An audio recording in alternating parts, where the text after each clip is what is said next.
If you only have 2 raised beds, just like myself, every inch counts, okay? So based on that now, you have to be strategic in how you plant and what you plant. Of course, the spacing, the height of your crops, the heavy feeders, those who want sun, those who don't want sun, that kind of thing, shading, non-shading, all of those factors must be taken into account. So today we're going to be talking about the best layout to allow for optimal crops, optimal growth, and optimal harvesting, okay? So join me. I'm going to be going through some points specific to this. Deb here. Welcome to my small space, big family we're hoping to grow. So come along and I'm going to tell you these pointers.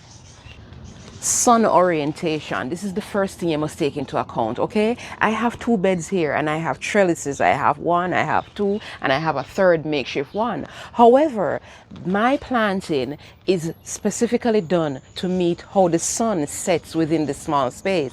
This bed here, bed 1, it gets the least amount of sun and it is in the open. However, I have a backdrop here that it is close to, so that creates a bit of a shade. So the crops in these beds just end up getting less sun by default, okay? So based on that, I have to plant strategically. And on top of that, I have a trellising system over it, a full trellising system. It's not disconnected, it's connected to both sides of the bed. And I have beans growing. So based on that now, that will create some shade for whatever is underneath. However, I have to make sure I monitor how these beans grow on top. And by doing so, I can allow air and sunlight to still get in. So take that into account. The layout of your bed is dependent upon the orientation of the sun. My bed over here, it gets the most amount of sun. It faces the sky fully. And even though there's a wall there, the house wall, it doesn't create much shade. So these plants get full sun, okay? And the crops in this bed definitely show that yes, they benefit from it. I have my basil that took the Florida heat in the month of August like nothing, and it is flourishing. I could propagate it and I got a lot from it. I have my amaranth. I have my Malabar spinach over here that I just put up this trellis on because I had none, okay? I have more amaranth here.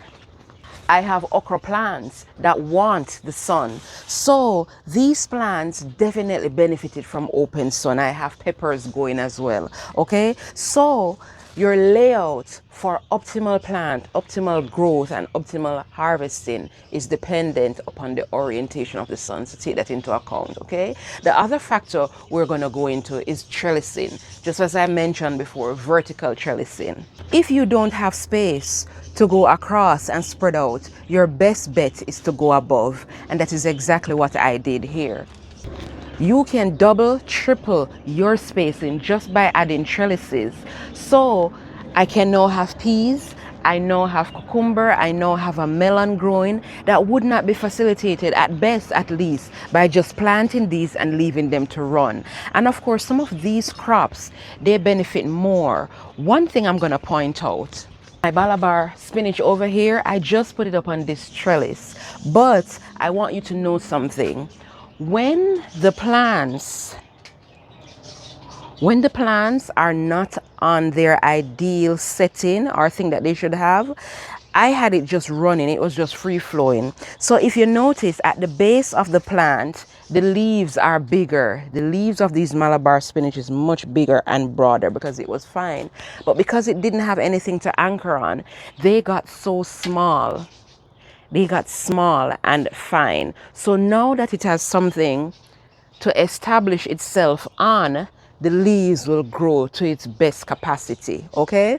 So that is what happens too. When the plants are not in their ideal setting, they don't grow to their full capacity. So just bear that in mind. And I have a bean here that is now wanting to touch the roof, you understand? So I have to go and anchor it and make sure that it can grow to its fullest potential, okay? So those are the things. The other factor, intercropping and succession planning, that is important.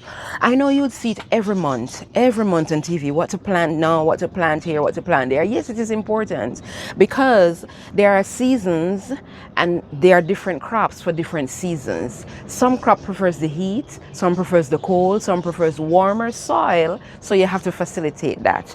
And like here, I have multiple crops growing. So this is an eggplant. I have Malabar spinach on this trellis here. Okay. I have peppers underneath here. And I have green onions that are doing superbly well.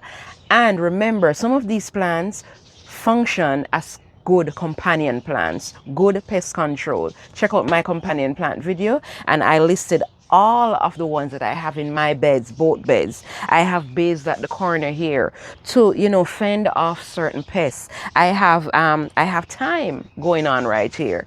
So intercropping is good. Intercropping helps. It helps you to better your harvest because it can fight diseases for you, fight pests for you, and help with the optimal growth of all of them. Okay? So take that into consideration. Okay?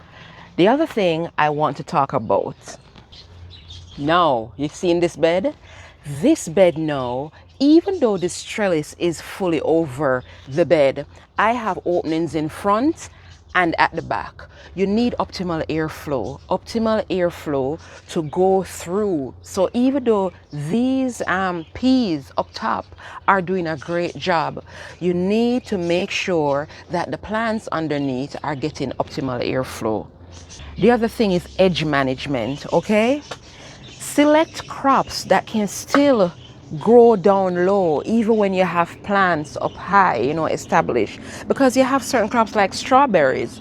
Those are ones that I'm going to start soon because they grow and they flow over the edge of the bed, so you can utilize all of the space at the edge of the bed here. Okay, so that is one of the main things that you should take into account when planting: the spacing within the bed and the spacing at the edge of the bed, all of those things. So those are layout pointers that help you to maximize your crop, your variety, your yield, everything you get.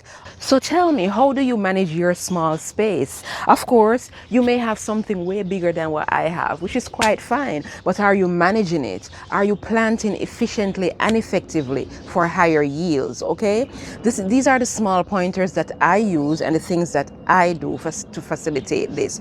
So tell me if this helped. Okay, Deb here, 2 raised beds to freedom, and here I am, of course, putting in my 2 cents as it even relates to the spacing and your layout. Okay, so stick around. We're gonna sow together, grow together, and we're gonna harvest together. So who knows what I'll be talking about next? Come back because there's more to discuss. Okay, take care. Bye.